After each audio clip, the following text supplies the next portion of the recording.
بسم الله الرحمن الرحیم. دەربارەی ڕاگەیاندنی کۆمەڵی ئیسلامی و کۆمەڵی ئیسلامی توانیویەتی چ گۆڕانکاریەک لە بواری داعوە بانگەوازی ئیسلامی بکاتن لە هەرێمی کوردستان. قەناعەتم وایە ئیعلانی کۆمەڵی ئیسلامی دید و تێڕوانینێکی نوێ بوو بۆ سەرجەم کایەکانی حیزبایەتی و بە تایبەتیش بانگەوازی ئیسلامی لە هەرێمی کوردستان و شاراوە نییە کە ئەو کاتەی ئەتوانم بڵێم سەردەمی بزوتنەوەی ئیسلامی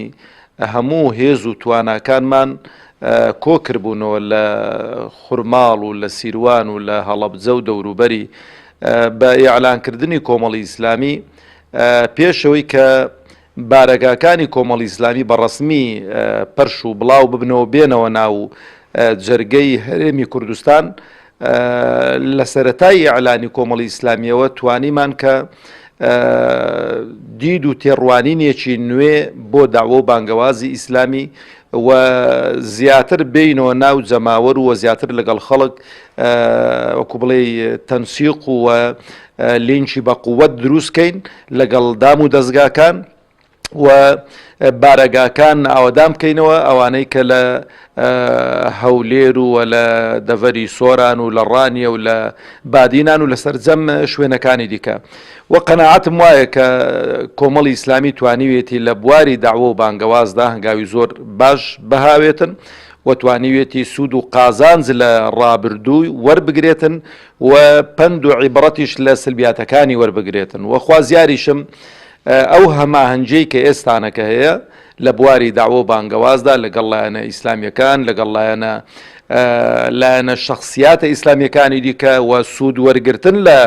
بانگخوازانی دەوروبەرمان کە ئەتوانم بڵێم سوود و قازانجێکی زۆرمان لێیان بینیوەوە لە پرۆژەکانیان و لە تەجروبەیان. لەبەرەوە زۆر گەشببینم و خوازیاریشم کۆمەڵی ئیسلامی گرنگی زیاتر بە بوارە بداتن، چونکە گەر تەماشەی نێرانی پەیامی خوای پەروەردگار بکەین جهودی زۆر سەرف دەکەن بۆ ناشیرنکردنی پەیامی خوای پەروەردگار لە مقابلدا. ئێمە دەبێت جهودی زیاتر سەرف بکەین بۆ ڕوبەڕووبوونەوەی ئەو پیلانانەی کە دادەندرێن و بتوانین بە شێواز و ئوسلوبێکی سەردەمیانە ئەو پەیامەی خوای پەروەردگار تەبارەک و تەعالە بە گەنج و شەبابەکانمان بگەێنین و بە ئەو جیلە تازێ بگەێنین کە پێگەیشتووە. و لەو بوارەشدا ئەتوانم بڵێم ڕاگەیاندنەکانی کۆمەڵی ئیسلامی لەسەر جەم شوێنەکان ڕۆڵی بەرچاویان هەیە و بانگخوازەکانی توانیویانە لە ناو خەڵک و جەماوەردا بن و خەڵک و جەماوەریش ئەو شایدیە بۆ خەڵکی کۆمەڵی ئیسلامی دەداتن کە بەو شێوازی ئوسلوبی داعوە و بانگەوازەی ئێستا و بەو دیدەی ئێستای توانیوێتی ببێتە ئەمەلێک بۆ خەڵکە دڵسۆزەکەی هەرێمی کوردستان و خەڵکە